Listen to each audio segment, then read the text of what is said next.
Hi, in the interest of time, why don't we start? I hope everyone can hear me clearly. My name is Samir Bhandari. I'm the co-founder and CFO of hBits. Thank you today for joining the webinar. It's very interesting times for us. We are launching our first real estate fund, a fund which invests across warehouses and commercial real estate, which aims to give returns of around 20%. Very exciting times because we do think we have an extremely good team to make sure that we actually deliver the returns and actually preserve capital for you. Just a brief background around hBits. hBits is a fractional real estate player. We fractionalize commercial real estate. We've been in existence for almost 5 years. We started in September 2018. It was founded by Shiv Parekh, who's an MBA from Harvard and an undergrad in physics from Stanford. We presently have almost 250 crores of assets under management in the fractional piece. And right now we are launching an AIF for 500 crores. I have my colleague, Mayank, who's our CIO, who's going to go through the presentation. But before that, a bit of my background. I was a banker for 33 years. I'm a chartered accountant and MBA from IIM Ahmedabad.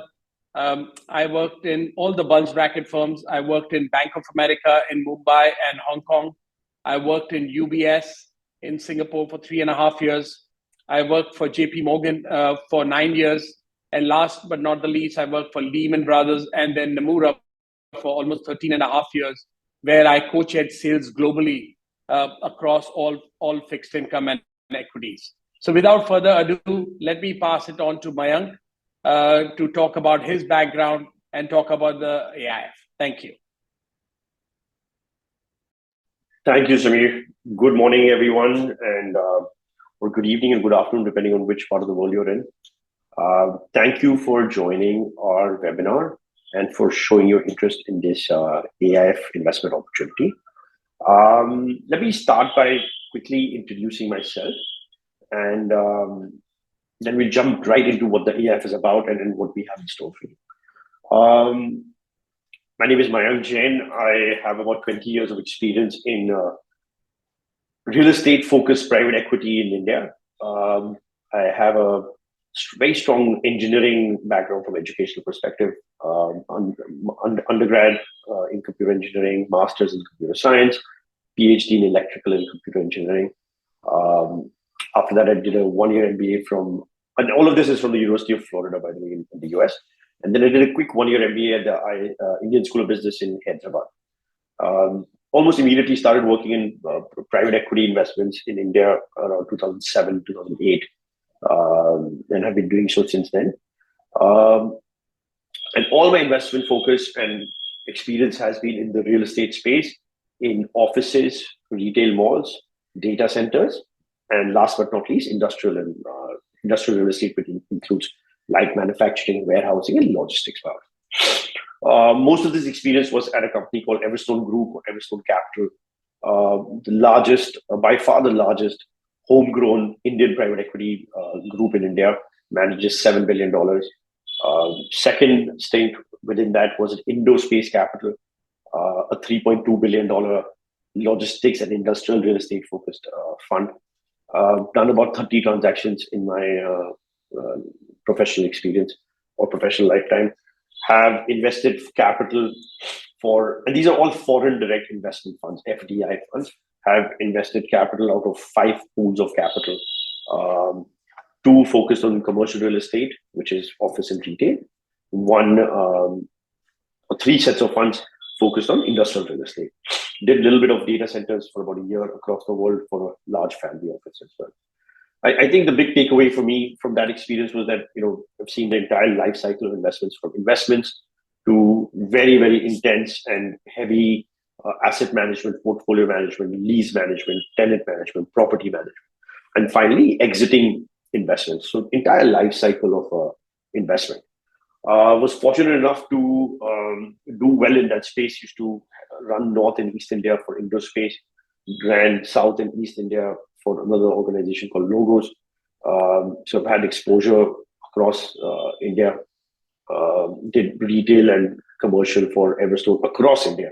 So, fortunate to have experience all around. And I think the biggest takeaway, and I would say the highlight of my career has been returning 1.2 billion, that's almost 12,000 crore rupees of capital to foreign investors over a period of almost 7-8 years at an IRR of 21.5%. And these are real numbers, done and dusted through thick and thin times. So that's my background. Let's jump into the AIF, please. If you could go to the executive summary slide.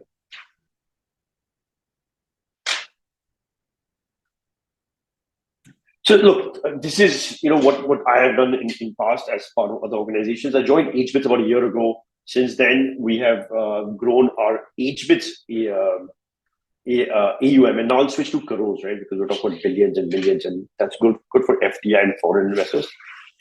End of the day, I think those returns are great, but have been available to foreign investors sitting outside India. Our objective today is to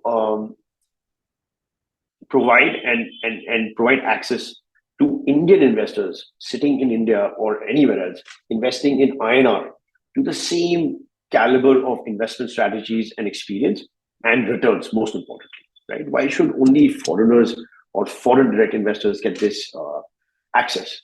And with that in mind, we're looking to launch our first AIF, first in many. It's a small one, it's only 500 crore. And the target IRR is 18 to 20%. We're extremely confident of hitting that 20% mark. And I'll explain how in a bit. It's a SEBI-registered Category 2 alternate investment fund, which is AIF for short. We got a license a month back, or almost a couple of months back. The tenure is about 7 years with 2 one-year extensions possible. Not intending on running those. It's a closed-ended fund. We'll intend to do drawdowns or request capital in 25% chunks over maybe 18 months. And the minimum ticket size is 1 crore. Obviously, the more you invest, the better the economics work out for you from a fee and expense perspective. I think let me explain how we plan to achieve this 18 and 20% right away. If we could go to the relevant slide, please, Rahul.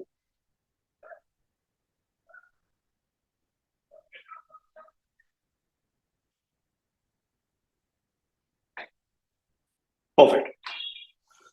The one before this, please. Yes, super. So look, 18 to 20% sounds great on paper, but I would love the opportunity to explain how we intend to achieve this. This is a real estate focused fund.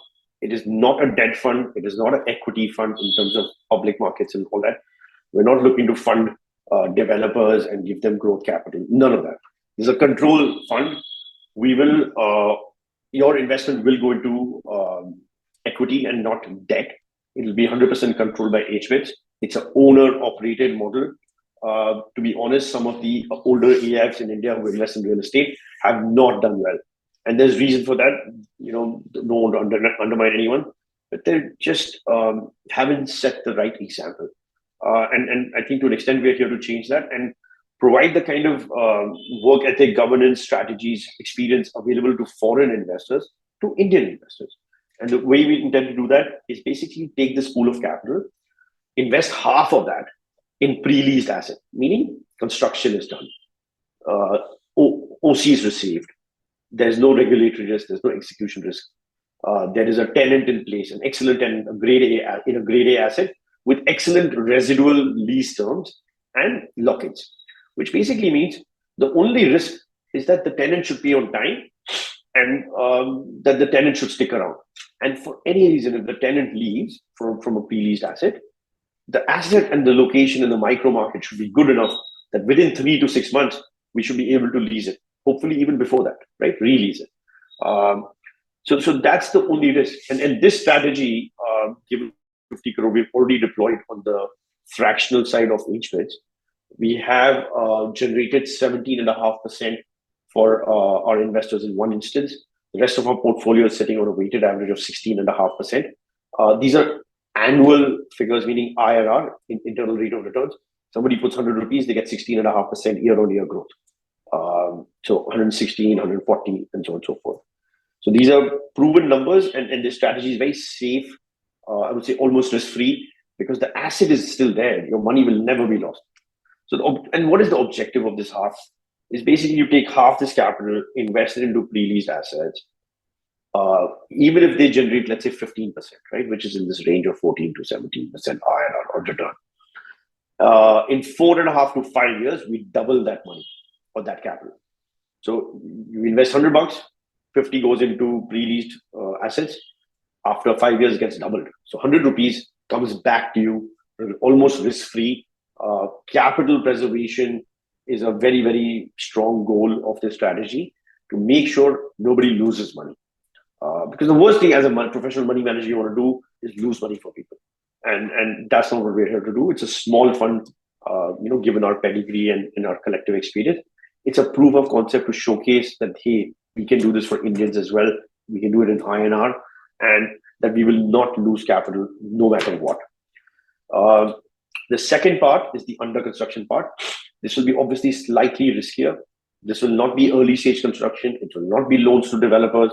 It will not be NCDs or any of that stuff. This will be mid-stage construction investments. We'll take 100% ownership, not relying on developers to be JV partners. And while I have great respect for most developers, there are developers who misuse funding and take funding out, whether it's bank funding or equity funding, and use it for other means or other projects because they just want to grow. We don't intend to do any of that. These will be forward transactions, meaning forward purchases.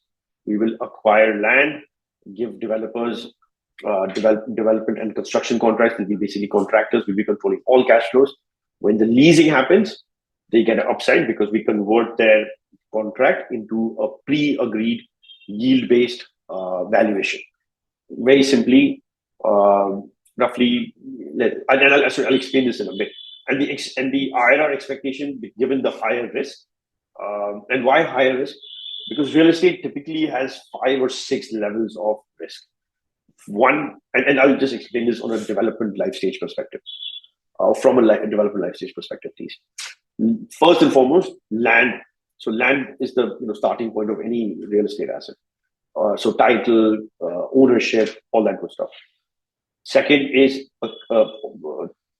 approvals related to commencement of construction. So it's basically that you get conversion from whatever state of land was from, let's say, agri to NA to warehousing, and then commencement of construction. Third is execution, which is actual construction. Fourth is market, which is if it's a leasehold model or leasing model, which it is, then leasing. So the market should be able to absorb the supply that comes into the market. Third, before that is just commencement of operations, which is OC. That's a small part, but that's also there. Next is the tenant and counterparty risk. The tenant should be able to, willing to, and have all intentions of paying rent on time. In this under construction bit, we don't want to take land stage risk. We don't want to take regulatory approvals risk. So no conversion, no land title, and no approvals for commencement. Once those things are in place, that is when we'll enter into these projects on a 100% ownership basis. These will be small projects. We'll control everything. We'll convert it into a development and construction contract. At the end, we'll convert it into a cap rate or yield-based transaction, and that's where the upside for the developer exists. The blended average, and this strategy should return 20 to 24%. Like I said in my past life, we have actually returned 22% or 21.5%. And when you take the blended average of these two strategies, one which is pre-lease, focused on making sure capital is returned and not lost. The second one, capital is grown at a very, very healthy IRR of 22, 23%. You get a blended average of 18 to 20%. If we are able to deliver, which we're very, very confident to deliver on these promises, this is on a 5-year hold, a 3.5x return. Meaning 100 rupees in, or 100 rupees invested by us turns into 300 rupees.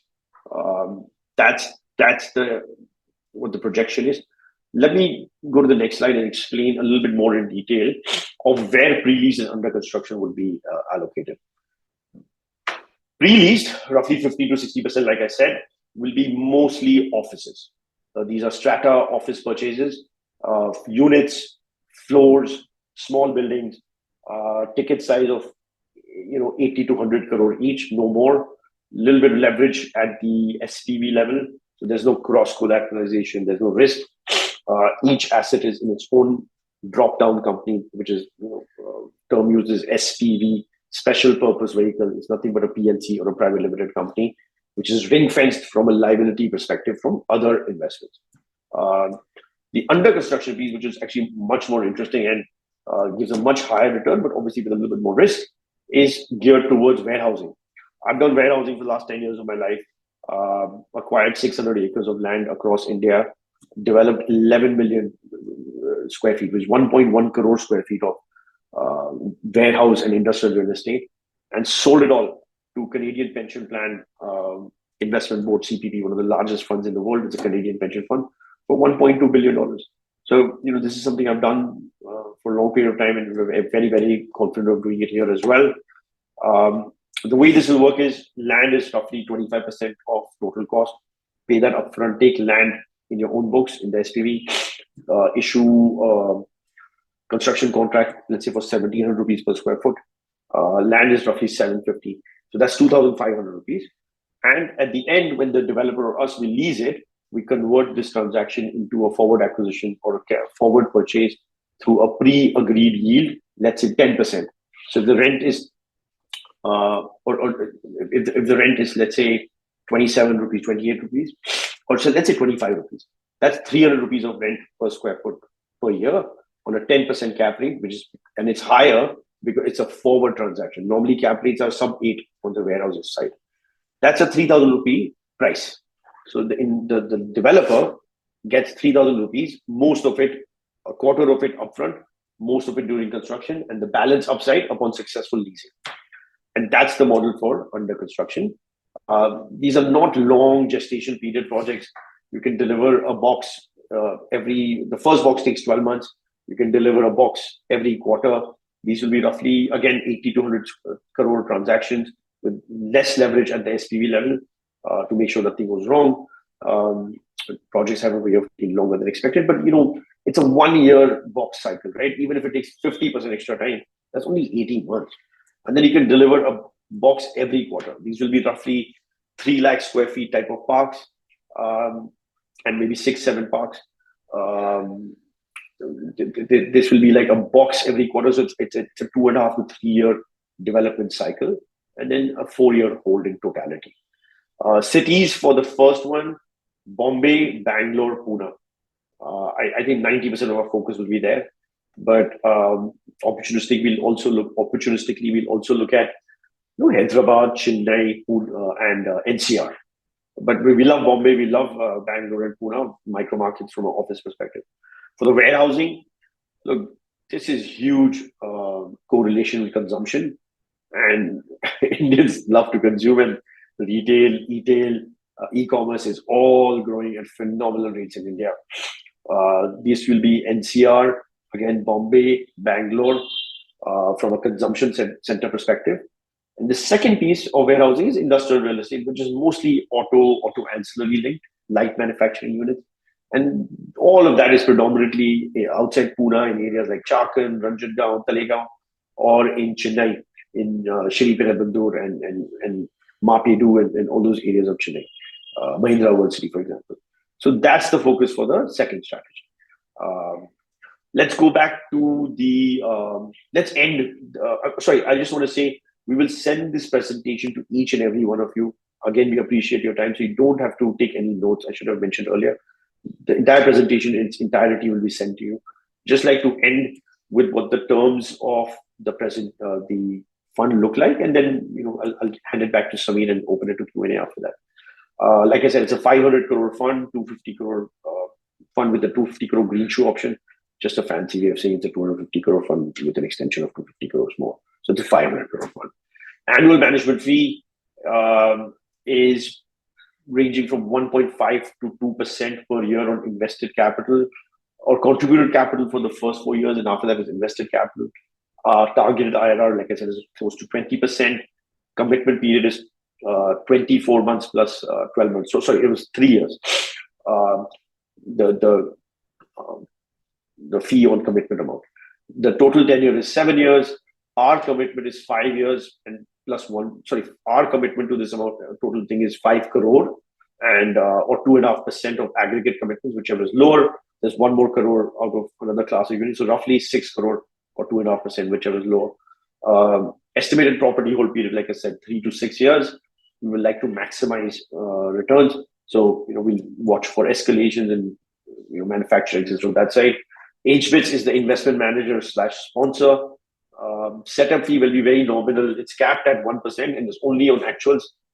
It's like lawyers and setup of fee, SEBI expenses, things of that sort, very minimal. Our second thing is performance fee. It's a small fund and we have a large team of 7 people who are investing it. And there's an hBits team of 42 people who are supporting it outside of that. So it's a 50% team. 1.5% of 5 crore, 500 crore. It's not that much money. It's roughly 7.5 crore per year. So to make up for the low fees on an absolute basis, there is a performance fee. And what that does is it basically aligns our incentives. If you make money, we make money. Otherwise, we don't make money. Given the cost of distribution, marketing, managing expenses, all that, we will not make any money from fee. It'll all basically be spent out. So the only way we'll make money is on performance, which is 15% of your profits. Nothing if you don't make money. And that too, only if you make more than 10% of IRR. And like I said, minimum ticket size is 1 crore. The larger ticket you invest, the lower your fee structure and more, higher your return profile. I think I would like to end with this on the presentation front. Happy to hand it back to Samir. Thank you. Thank you, Mayank. That was very, very insightful. Very clear around our objectives. I think extremely clear how we plan to make 20%, which is what we're really trying to do. There have been a lot of questions, so I'm just going to straight dive into that. So first question is from Datta Prasad Bhide. Are Mindspace, BREIT, and Embassy your competitors? Great question. I think they are somewhat of competitors, but not on the AIF side, maybe on the fractional side. Actually, I'll be honest, I don't think they're competitors at all. They do things very differently. See, these REITs are a private vehicle, almost a private vehicle. And their sole purpose and the only reason they exist, and I'm not dissing anyone, is to provide exit to developers or large financial institutions who have invested in under construction properties. So what does Blackstone REIT do? It buys everything that Blackstone's investment portfolio develops, reaches a certain threshold of leasing, and sells to this REIT. So it's like left hand kind of selling to right hand in a way. Not exactly. So he's very good with governance and all that stuff, and so are these institutions. But it's almost like a means to provide an exit to the portfolio of these large and very high caliber institutions. And obviously, in Mindspace's case, the developer, the HR group, very capable, and that's their prerogative. So no, it's not. This is a close-ended project, or investment opportunity. The returns for REITs, honestly, have not been amazing, right? They've returned 6.5% per year in the last 3 years. They're focused only on income generating. They only do large assets. They're much more opportunistic, much more, nimble, much hungrier. We are looking at 20%, nothing less. So, Samir, feel free to add, please. No, sure. Thank you. No, that's very clear. Another question by Datta Prasad, which I'll take. What is a green shoe option? It's basically an option to exceed the amount of money we take. So it's a 250 crore fund. And if we get demand more than 250 crores, we can go up to 500 crores. So basically, SEBI has given us approval to take money up to 500 crores and nothing more than that. So 250 crore is the fund size, and we have a right to increase that amount to 500 crores. That's what it means, the green shoe option. Gautam has asked this question: is it possible to share past performance track record of at least 7 years? I guess, Mayank, this is over to you. Mayank joined us only a year back, so he can talk a lot about his performance when he was in Everstone and Indospace. Over to you. Sure. So let's take it into two parts: hBits performance, and then my personal past performance. hBits has made 12 investments in pre-leased office space. One of those investments has been exited. Yeah, and these 12 investments in totality are aggregate to about 250 crore of invested capital. Only equity, no debt, meaning no SPV level debt. There's no leverage, there's no LRD, there's no term loan. One exit, successful one, 17.5%, 17.54% IRR year on year return to investors. So that's a real number, a real deal, in and out. So that's one part. Second part is, if you look at the balanced portfolio that hBits holds on behalf of its investors, and you look at the mark-to-market valuation based on very conservative methodologies, backed by valuations provided by the likes of Jones Lang LaSalle, that's sitting at 16.5% as we speak. We haven't exited those because we're still either waiting for long-term capital gains to kick in, which is a 3-year hold for CCDs and 2-year for equity, or because we think the market is going to go up. But we will provide that 16.5%. So that's hBits, right? On my personal side, meaning professionally before coming to hBits, invested out of 3 pools at Indospace. First fund was 250 million, third fund was 350 million. These are all USD figures. So third fund was 580 million. Exited all of Fund 1, part of Fund 2 to Canadian Pension Plan for $600 million equity, $1.2 million enterprise value. This was a 12 million square feet exit. The return 21.5% gross in rupee terms. I can share details of that if needed. But those are real numbers. It's already done. It's published in newspapers if you want to do some research on it. The private REIT of CPP is called Indospace Core, CORE. If you can look it up online, I think that'll be a better proof of the track record, please. Thank you, Mayank. Question by Mohit: how is the IRR explained between lease rentals and capital appreciation? That's a great question. Rohit, right? Mohit. Sorry, my apologies. Mohit. See, the entry yield for offices is anywhere between 8 to 9% right now. Some very, very, very good offices can go as low as 7.5%. But let's say 8 to 9%, and let's take the 8% number. That's our entry yield. That's what we're buying it at. Then rental escalation in most cases is 5% every year, or in some cases it might be 15% every 3 years. The CAGR of 15% every 3 years is roughly 4.85%. So let's just say 5%. So 8 plus 5 is 13%. If you just buy at the same yield or cap rate that you exit at, or you exit at the same yield or cap rate that you buy at, your 13% was guaranteed in a way. And let's assume that the cap rates are only going to go or are going to stay where they are, or they're going to go down, because we are at the highest peak of our interest rate cycle here in India, right? Interest rates have gone up 3.5% almost since May of last year. So that's that. The capital appreciation is kicking in from that 5% escalation, if you think about it really. Because cap rates don't change, yields don't change, escalation increases the rent, and that's how you get the capital appreciation. Now, this is without loans, without leverage, without LRD, without term loan. If we take a little bit of loan at the SPV level, maximum 50% of cost, not value, cost. This 13% can jump to 17%. So I think we'll be very, very conservative on the loan part. Take a little bit of loan at the SPV level on behalf of investors, or the SPV rather, and try to hit that 17% number. Thank you, Mayank. So question by Vivek, are you saying that the under construction piece, all monies, cash flow for the project will be managed by you?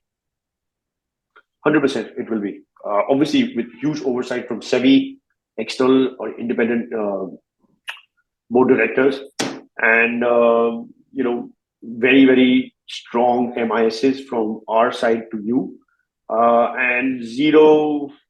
Look, I'll say something a little cheeky here. With developers, I love them, I have huge respect, but you have to come from a lens of guilty as proven innocent. So that's the mindset, that's the thought process. More power to them, but they're a sharp bunch. So we have to be extra vigilant. And look, I mean, why give anybody any chance to do something wrong? That's the idea. So we will manage and tightly monitor all cash flows. Bills will be raised by developers based on milestone-based construction-linked or milestone-linked construction timelines. We will appoint the best PMCs in the world, project management companies, CBRE, Knight Frank, JLL, Cushman, one of them, to manage each project from a confirmation point of view that, hey, this guy is saying X amount of work is done, this much material was used, this much labor was used. BOQ dikhao, bill of material dikhao, we will do it. Then we will pay. We will not release otherwise. And let me assure you, the auditors for all of this will be the best auditors from a financial accounting point of view. And that's our intent. We'll be watching it like hawks. Thank you, Mayank. There's another question by Inderpal. Please highlight the details about existing promoters, investors, bankers, and location of projects. So let me take the first part about promoters, investors, bankers, and location of projects. I guess, Mayank, I can pass it on to you. So the promoters, the founder of hBits is Shiv Parekh, as I mentioned. He's an MBA from Harvard, undergrad from Stanford. He's a second-time founder. He founded Workloft earlier and now hBits. Workloft is managed by his family. Shiv's family comes from commercial real estate. They've been in real estate for almost 45 years. His father is, in fact, an MBA from Boston University almost 40 years back. Their company Raycon has joint venture partners from Germany, and they've actually built over 1 million square feet, in India. They've also built in Germany and Dubai. So he's one of the founders. I am the co-founder and CFO. And as I mentioned, my experience is banking. The last 34 years, I was working with the bulge bracket firms. Who are our investors? There are two types of investors. One, investors in hBits as equity, and investors in our projects. So investors in hBits, which is equity, we have some marquee investors. Nirmal Jain, the CEO of India Infoline, has invested in his personal capacity. His co-founder Venkat has also invested. Incred Capital has invested with us. Ambit Family Office has invested with us. The Kirloskar Family Office has invested with us. One of the ex-Jungle Ventures partners, Jayesh Parekh, has invested in us. So that's equity in hBits. The investors who invested in our properties are 30% non-residents and 70% residents. And these come from across all different companies, Accenture, Infosys, take all the big name startups, they are there. Our bankers are ICICI Bank. They are our bankers and they are our custodians for this fund also. A location of projects, let me pass it on to Mayank. So 2-3 things. Now, one is our current investments in hBits have predominantly been in Bombay. We are launching 2 more, which are in Bangalore and Pune, respectively. In my past life, I've done investments all across India, each and every corner. So, well versed with the geography in that context. NCR, Chandigarh, Calcutta, Guwahati, Lucknow, Rajpura, Chennai, Bangalore, Hyderabad, Coimbatore, Jaipur, Indore, Bombay, obviously. Yeah, I'm sure I'm missing a few, but these are the cities I've worked in, I've invested in or managed in Hyderabad, obviously, Cochin. In terms of our focus, like I said, for offices, it'll be Bombay, Pune, and Bangalore. And for warehousing, it'll be the consumption centers of Bombay, Bangalore, and NCR. And for manufacturing, it'll be auto centers of Chennai and Pune. Thank you, Mayank. Question from Datta Prasad. What is a CRE focused fund? A CRE stands for commercial real estate. And as we said, this is a non-residential fund. So it's going to focus on offices, warehouses, and data centers. So that's going to be a big focus for this fund. Question from Inderpal. What are the listing plans? So there are two things on listing, right? One is around the fund. This is a closed-ended fund. So we're not going to list this fund as such. It's a 7-year closed-ended fund, and we will return capital after 7 years. In terms of hBits listing, we plan to list our company and do an IPO in 4 to 5 years' time as we grow to 10,000 or 15,000 crores. Datta Prasad's question, are you having plans out of India? So immediately we are focusing on India because we think India is a very large market and we have just started. We just tapped the tip of the iceberg. I think the market continues to grow. So we are immediately focused on India. But yes, as I'm also based out of Singapore, the plans are to go overseas. And the next, next few countries we could look at could be Dubai, Abu Dhabi to the Middle East. We could look at London. But that's at least 18 months away. A question from Rajiv: Can we also see a few slides which Mayank sir displayed for knowledge purpose? Mayank? Sorry, I didn't follow. Do we need to display slides? Which ones? Yeah, we'll send the entire deck. No? Yeah. What we could do, Rajiv, is we'll send you the deck. Any questions you have, then you could actually ask on any particular slide. So we'll do this immediately after this presentation. Mohit's question: the IRRs quoted are pre-tax or post-tax? Mike, could you explain the taxation bit and how efficient the tax will be for AIFs? Yeah, great question, Mohit. I think great questions coming from all potential investors and friends here. Very valid questions. I'm glad everybody's got their thinking cap on. See, these are numbers that are quoted are pre-fees, pre-taxes, pre-expenses. I think we should budget about 1.5% on fees basis. So a 20 would become 18.5, 18.5, including expenses, which are very, very minor and only based on actuals under audit. And our auditor is one of the big fours. We are appointing either EY or PwC, just so you guys know. On taxation, luckily, SEBI in their huge foresight and wisdom have created an excellent tax structure for AIFs. Most of this return on capital will be under long-term cap gains or capital gains via sale of unlisted securities. Unlisted securities, nothing but equity shares or debentures issued to the AIF by the downstream private limited companies. The AIF, luckily, under SEBI, is a pass-through structure. So all the tax is payable at the end, at the time of exit, in the form of long-term capital gains. And that long-term capital gains comes with indexation of 5% or 5 to 7% year on year. So eventually, this 18% will drop at most 1.5%, 2% in the hand of investors. If we were doing distributions in the form of interest or dividend, that would be a tax leakage and would be taxable at whatever the distribution tax rate is at that point of time. It's 22, 23% now. Same thing for interest.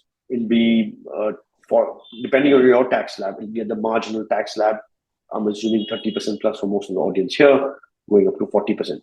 So we don't want to do that. We have an extremely efficient tax structure. We only want the hit of long-term cap gains, which will be about 15% or lower post-indexation. It will be actually 10%. So just to summarize, the post-tax, if we hit a hurdle of 20, would be between 15 and 16%. Yeah. Post-tax. Yes, 15, 16 in your hands. And the SPV is extremely tax efficient. There's no tax leakage at the SPV. all the income that the SPV earns is either used to pay interest, which we're taking at the SPV level. So there's a tax shield on the interest itself. A 10% interest actually becomes a 7% interest. And then there's zero profit on paper at the SPV level. It's all tax-free. Thanks, Mayank. Yeah. I guess Rajiv's question, what will be the incentives for selling this fund? We can discuss this offline. Yes, we have incentives for channel partners, and Rajiv, happy to discuss it offline. Not an issue at all. And it's very standard incentives we have. Again, a question from Rajiv, can NRIs invest? Absolutely. NRIs can invest, foreigners can invest, anyone can actually invest in this. This is an anonymous attendee. How would taxation work on capital gains, which we spoke about? Are you also planning to invest in data centers? Yes, the answer is yes. But Mayank, you can elaborate on that. Yeah, look, sorry, I just want to add, can NRIs invest? I think that answer is 100% you can and you must. Whichever part of the world you're sitting in, wonderful for you. This is the time to be in India. Unfortunately, you're not, for whatever reason, but participate in the growth story of India. India is the 5th largest economy in the world right now. Our per capita GDP is close to almost $3.8 trillion.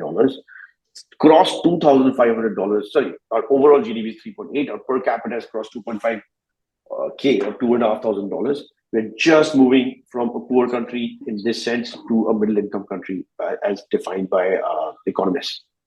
Our economy is going to double in the next 5 years. It's going to triple in the next 10 years. So please, please, please participate in India. If it's not this fund, somewhere else, but do participate in India. Sorry, in my passionate speech, I forgot the next question, which was data centers. Data centers. Data centers. Look, I love data centers. As an individual investor, unfortunately, data centers are an expensive, option. A full-fledged data center costs roughly $10 million per megawatt, which is almost 80 crore right now. What we could do, and we would love to do, is invest in just the real estate part of data centers, which is anywhere between 15 to 20% at most of the total cost, which I mentioned, of 80 crore. So 15, 16 crore per megawatt, right?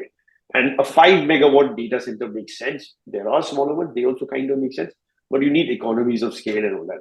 So, one investment in a data center, either in Chennai or Chennai or Bombay, we would love to do. I've done data centers for about a year in Western Europe and Moscow and Middle East. It's an excellent investment option.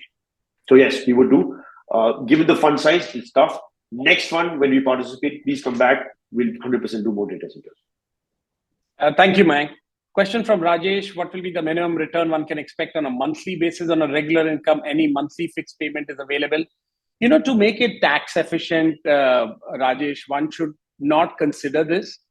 We anyway plan to return your capital in 4 to 5 years. And then the growth will come in the next 2 or 3 years.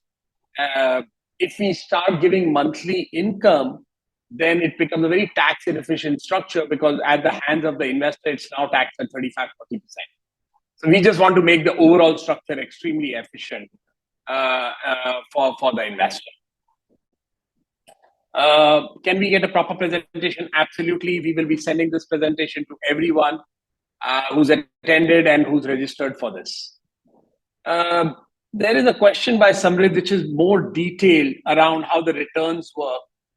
Samir, I think if you could take this offline, it's actually investment in warehouses, construction. I mean, Mayank can explain, go through. I mean, he's actually done a thesis on warehouses, so he can actually go through how you can actually make money. But I just feel these details we can take it offline. Is that okay, Mayank? Samir, perfectly fine. Just very short, Samir. Good question, very detailed. But these are broad numbers. If we can't hold them to like, hey, you said $25, what if it becomes 24? Obviously, we'll do analysis, no? But your question is valid. We'll 100% love to engage with you offline. I love to have these kind of intellectual conversations. 100% we will. Thank you, Mayank. Sharat Pujari's question, what will be the ratio of pre-leased and warehouse? Pre-leased would be between 45 and 50%, and rest would be warehouses, which would be under construction. Obviously, the percentages can change a little bit, but that's really the plan. And we have, as we speak, a pipeline of close to 2,000 crores. When you say exit, how do you define that? Exit effectively means when we sell that asset to either a high net worth individual or to anyone else or to a smaller fund. That's how we say exit. And exit gives you a certain IRR. What is the minimum tenure of the investment? How and when can an investor exit the investment? So in this case, Ajay, it's a 7-year fund. Once you commit a certain amount, we draw down the amount over 18 to 24 months. And you get on exit, which is after 7 years. If you want to exit in the middle, we need to then find another investor for you. My recommendation is you stay within the fund to maximize your IRR. What is tax implication on returns? We've already explained that. There's another question: how's the disbursement of the investment happen at the end of 7 years, since all assets would be sold at the same time? So does it partial returns are disbursed as and when the assets are offloaded? Absolutely. We keep returning the capital as the assets are offloaded. That's why we think, though it's a 7-year fund, you'll probably get your capital back in 4 to 5 years, and the IRR or the growth capital, you might get it after 6 or 7 years. A question from Unnati, whether hBits structure will continue or discontinue post launch of AIF. It will absolutely continue. This is a fractional piece, and this is a AIF, totally arm's length, totally two different strategies. The hBits is it's property by property. It's like choosing a certain company where you invest in a certain equity, whereas an AIF is more like a mutual fund. Another question from Samir: warehousing rentals are very sensitive. Unlike retail, a client will move to another location a few kilometers ahead to save ₹2 rupee rental. Over to you, Mayank, on this. I think I know Samrit from my past life in the space. If I recall correctly, I think Samrit, you're from ISB. We transacted or almost transacted on a Volkswagen asset near KMP maybe 10 years back. So look, he's a smart guy. He's the same person. Tenants don't. You would know this better, Samrit. They don't move so easily. A warehouse costs roughly 2,500 to 3,000 rupees. Clients spend upwards of, Amazon will spend 5,000-6,000 rupees per square foot on their own fit outs. Some clients less, some even more. Warehouse manufacturing guys spend crores. You'll build it and give it to them for, let's say 100 crores. They'll spend another 30, 40, 50, 100 crores on just doing up their space. Availability of labor is also something. So, and obviously long-term leases, long-term lock-ins are all paramount. No? And I think that's the experience I've had in those space. 80-90% occupancy was the norm. Built to suit in most cases. Some how should I say, speculative build outs.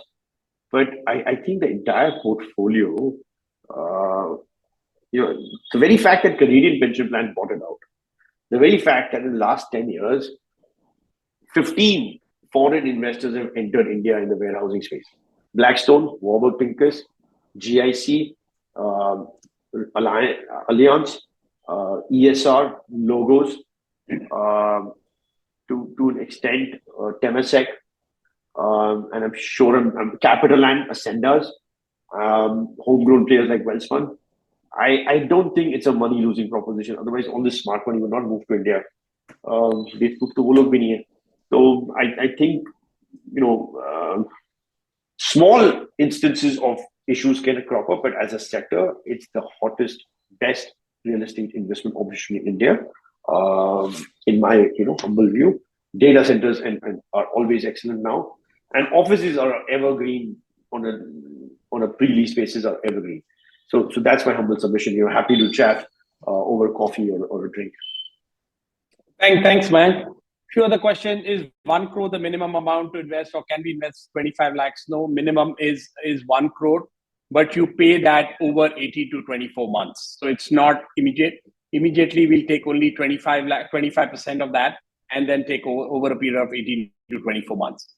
Pre-tax, post-tax at the investor level, as we spoke, pre-tax probably if we do 20%, after fees would be around 17 and a half or so, 17 and a half. Post-tax would be between 15 and 16%. In case of under construction, how do you mitigate situation of delays, which is prevalent even for reputed developers' exit plan? So as Mayank pointed out, under construction is mainly for warehousing. We will only get into it once all land is clear, all the permissions are in place, everything is in place, and then it's only construction. Construction for a warehouse takes 9 to 12 months, maximum 12 months, and we will go with the developers who have the best reputation for building warehouses. So we are going to mitigate that. Is the financing limited to only cost of construction? Absolutely, you're right. It's probably going to be only 45 or 50 or 55%, and then yes, limited to cost of construction. What are your expectations from associated consultants in terms of business collaboration? Mamta, happy to take this offline. There are a lot of things we can work on. It can be distribution, it can be acquisition, it can be investors, it can be pretty much everything. Datta Prasad, real estate sector, 12 to 22 are 17, 7.5, 11, 4.5, 9.6, 6.5, 4.8, 2.5, 1.2. With such variation, how are you able to predict returns of more than 14%? When you were talking about real estate sector, Datta Prasad, I'm not sure, are you talking about residential? Because residential has been very, very bad. In fact, residential has not moved for the last 5-6 years. It just started moving last 12-18 months. Whereas commercial continues to do extremely well, both Bangalore and Mumbai. Warehouse sector, is gone through off the charts. But happy to discuss with you in detail. This requires a much longer conversation. Mayank is happy to discuss with you. We actually think the returns are going to be spectacular over the next 5 to 7 years. This is probably the best time. Plus, I think interest rates have peaked. I think interest rates will start coming down, which will also give a big boost to the sector. Rajiv, will it be possible to invite Mayank or some senior colleague for joint Zoom session with NRI investors? Absolutely, Rajiv. Happy to do that. What are the plans for a feeder fund launch in GIFT City? Yes, we are very actively looking at it. The key question is how much money are we getting from overseas? Once we have some good numbers in, absolutely, we'll be more than happy to do it. We've done all the studies, everything is in place. We just have to switch the tap on effectively. Question from Manali, once we invest through hBits, how is the exit? Exit is through sale, because this money will go into the fund with the minimum ticket of 1 crore. The exit is through sale. It could be through a non-resident Indian. It could be through a smaller fund. It could be through a fractional piece, obviously at arm's length. Both are going to be SEBI regulated, so we've got to be very careful around the exit if we do it through the fractional. But it's across different buyers. How is the investment staggered over the next 18 months for the investor? So we take 25% upfront, and then we have capital calls of 25 to 30% every 6 months. And these calls are fairly, we tell you in advance because we obviously know our pipeline of investments. So it's very structured for you. What rate of inflation you have considered for calculating the IRR? I guess inflation is at around 5.5%. So Mayank, if I'm right, I think that's what we've considered. You're absolutely right. And that's, but not in the IRR, for the post-tax IRR, right? Inflation post-tax. Absolutely, post-tax IRR. Can you please share the deck? Absolutely, we'll be sharing the deck with everyone. Is hBits fund part of hBits? How the responsibilities of the founders segregated between the two? hBits is the investment manager. hBits is very different. One is a fractional player, which is an asset-light model. The investors are extremely different. The ticket size right now is 25 lakhs, probably will go to 10 lakhs.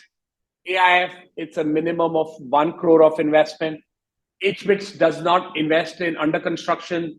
The fund will also invest in under construction. And we have a separate team looking at the AIF and a separate team looking at hBits. Any reason the minimum investment is 1 crore, not 50 lakhs? It's a SEBI regulation. Unfortunately, we can't do anything around it. So right now it's regulated by SEBI and it's 1 crore.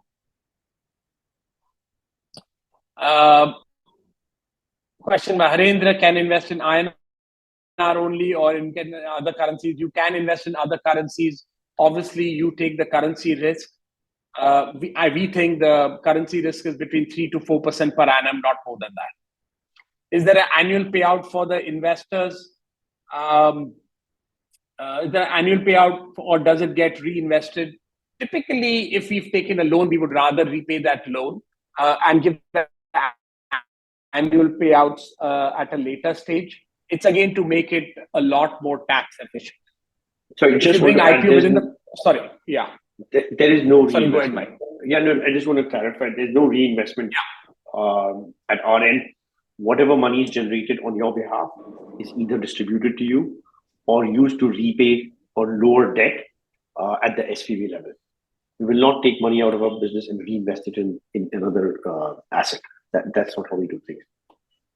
Yeah. So clarification up to Datta Prasad is to bring IPO within the period of this fund. The IPO is for the company, hBits. It's nothing to, the fund is an independent fund with different investors. So in the fund, we will never do an IPO. It's a closed-ended fund. We will return capital. If one invests in foreign currency, how do you repatriate? As long as the foreign currency has come in, we have approvals to repatriate the money in the same currency.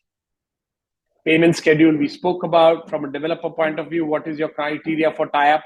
Rohit, we can speak about this offline. We are happy to tie up with very good developers. Yeah, Rohit, we could do it in Pune, CRE, warehousing. I'm going to just take, since it's almost 1 o'clock, maybe one question we'll take. Will you be recycling capital? No, we can't recycle capital. Once we sell, we return the money. Will the property be commercial only? Yes, it's going to be only commercial. It will be land in the case of warehousing. Minimum amount to invest in this project. Again, just one. Each ticket size would be between 70 and 80 crores or 70 and 100 crores. But sorry, just one clarity. By commercial, we mean everything non-residential. Just doesn't mean office. Sometimes colloquially in India, we confuse commercial with only office. It's everything except residential. Please. Exactly. So I think we've pretty much answered most of the questions. But anyone, we'll be sending the AIF presentation to you. If you have any questions, please do feel free to ask. We have started taking commitments. We've already got a lot of commitments. So we can take the commitment by email initially and then send you the documentation. But I really wanted to thank Mayank for this. Thank you, Mayank. It was very, very insightful. Thank you, everyone, for attending this. And we'll definitely be in touch with you. Thank you. Thank you so much. Thank you, Samir. Thank you, everyone. Look forward to working with each and every one of you. You will not regret this. Give it a chance. I think there are a few slots available. So, let's get this going. Thank you. Thank you. Thank you.